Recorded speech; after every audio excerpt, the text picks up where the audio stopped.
मिनिटात एकदम घट्ट दही कसं बनवायचं झटपट अशी एक ट्रिक घेऊन आलेली आहे। ही रेसिपी करायला सोपी आहे। एकदम तुमचं दही पाण्यासारखं होऊन आपल्याला इथे 1 कप दूध घ्यायचं आहे। हे मी मोठा कप दूध घेतलेला आहे। तुम्ही तुमच्या इच्छेनुसार तुमच्या क्वांटिटीनुसार दही किती बनवायचं आहे त्याच्यानुसार तुम्ही दूध कमी जास्त करू शकता। आता आपल्याला घट्ट दही कसं बनवायचं 15 मिनिटात याच्यासाठी काही टिप्स आहेत त्या तुम्ही फॉलो करायच्या आहेत। हे जे आपण दूध घेतलेलं आहे ते पाण्यासारखं असं हे मी दूध घेतलेलं आहे। कधी कधी जेव्हा आपल्या घरी दूध येतं तेव्हा खूपच ते पातळ असतं, तेव्हा आपल्याला दही कसं लावायचं हे आज आपण बघणार आहोत। हे 1 कप जे दूध आहे ते आपल्याला सुरुवातीला उकळणे करून आपलं घट्ट दही तयार होईल। कधी कधी काय होतं जेव्हा घरी दूध येतं तेव्हा दूधवाला सुद्धा यामध्ये पाणी मिसळतो, त्यामुळे दूध खूपच पातळ होतं। आता हे दूध आपण उकळायला ठेवलेलं आहे। एका साईडला इथे आपल्याला मातीचं भांडं घ्यायचं आहे। अशा प्रकारे मी 2 मातीची छोटी छोटी मडकी घेतलेली आहे, तुम्हाला दिसत असेल बघा। तुमच्याकडे कुल्हड असेल किंवा असं छोटं मटकं असेल किंवा मोठं मटकं असेल तुम्ही ते घेऊ शकता। हे मटकं आपल्याला सगळ्यात आधी छान असं स्वच्छ पाण्याने धुवून घ्यायचं आणि ते वाळवून घ्यायचं आहे। याच्यानंतर इथे आपल्याला 1 ते 1.5 चमचा मुरवण घ्यायचं आहे, म्हणजे दही घ्यायचं आहे। आणि हे जे मुरवण रव्याचं जे दही आहे ते थोडंसं पातळ असेल तरीही चालेल, घट्टच घ्यावं असं काही नाही। सगळ्यात पहिल्यांदा हे जे आपण दही घेतलेलं आहे ते असं थोडंसं फेटून घ्यायचं आहे, म्हणजेच यामधल्या ज्या गाठी आहेत ते आपल्याला फोडून घ्यायच्या आहेत। ही रेसिपी तुम्ही कधीही ट्राय करू शकता, झटपट होणारं दही आहे आणि एकदम घट्ट असं दही तयार होतं। थोड्याफार काही टिप्स आहेत त्या तुम्ही फॉलो करायच्या आहे जेणेकरून अशा प्रकारे तुमचं घट्ट दही तयार होईल। इथे आपल्याला एक ब्रश घ्यायचा आहे। जर तुमच्याकडे अशा प्रकारचा ब्रश नसेल तर तुम्ही हाताचा सुद्धा वापर करू शकता। हे जे आपण दही म्हणजे जे आपण मुरवण घेतलेलं आहे ते फेटून घेतलेलं आहे, ते जे मुरवण आहे ते आपल्याला अशा प्रकारे त्या मुरवणमध्ये हा ब्रश बुडवून घ्यायचा आहे। आणि हे जे आपण छोटंसं मटकं घेतलेलं आहे त्या मटक्याला आपल्याला हे का लावायचं, तर जर तुम्हाला जर एकदम घट्ट असं दही लावायचं असेल, तुमची इच्छा असेल की आपलं एकदम घट्ट दही तयार व्हावं, सो त्याच्यासाठी हे आपल्याला आतल्या बाजूने असं मुरवण लावून घ्यायचं आहे। जर तुमच्याकडे असं छोट्या प्रकारचं मातीचं मटकं नसेल तर तुम्ही जर एखादं स्टीलचं भांडं घेतलं तरीही चालेल। तर तुम्हाला प्रश्न पडेल की स्टीलच्या भांड्याला सुद्धा अशा प्रकारे मुरवण लावायचं का, तर नाही।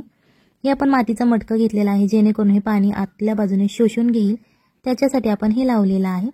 जर तुम्ही स्टीलच्या भांड्यामध्ये लावत असाल तर अशा प्रकारे आतल्या बाजूने मुरवण नाही लावलं तरीही चालेल। आता हे जे आपण दूध उकळायला ठेवलेलं आहे तुम्हाला दिसत असेल बघा, छान असं उकळलेलं आहे आणि ही जी वाफ वरती चाललेली आहे ती यामध्ये जे दुधातलं पाणी आहे ते त्याचं बाष्पीभवन होत आहे। सो अशा प्रकारे आपल्याला हे दूध आटवून घ्यायचं आहे।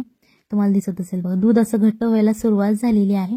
जास्त वेळ लागत नाही, जर तुमचं जास्तच दूध पातळ असेल तर 5 ते 6 मिनिटे तुम्हाला लागू शकतात, घट्ट व्हायला सुरुवात होते।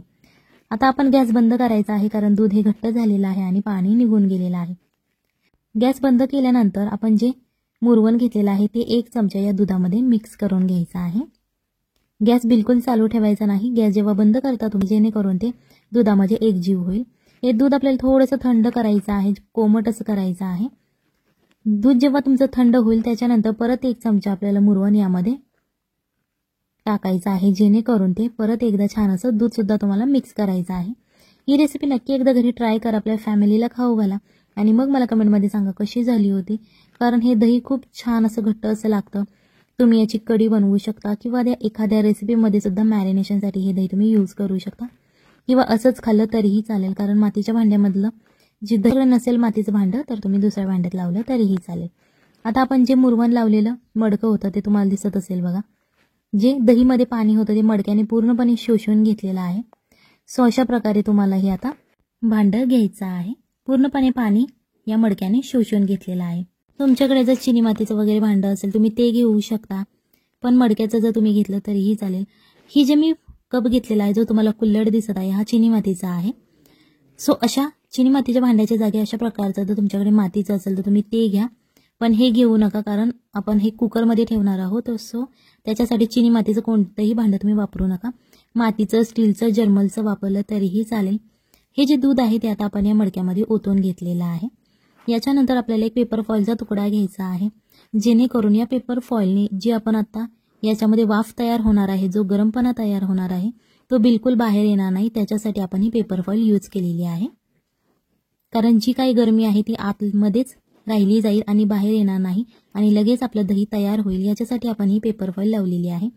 इथे आपल्याला कुकर घ्यायचा आहे, तुमच्याकडे जो कुकर अवेलेबल असेल तो तुम्ही घेऊ शकता, छोटा किंवा मोठा. त्यामध्ये फक्त तुमचं भांडं नीट बसलं पाहिजे याच्या प्रमाणात तुम्हाला तो कुकर घ्यायचा आहे.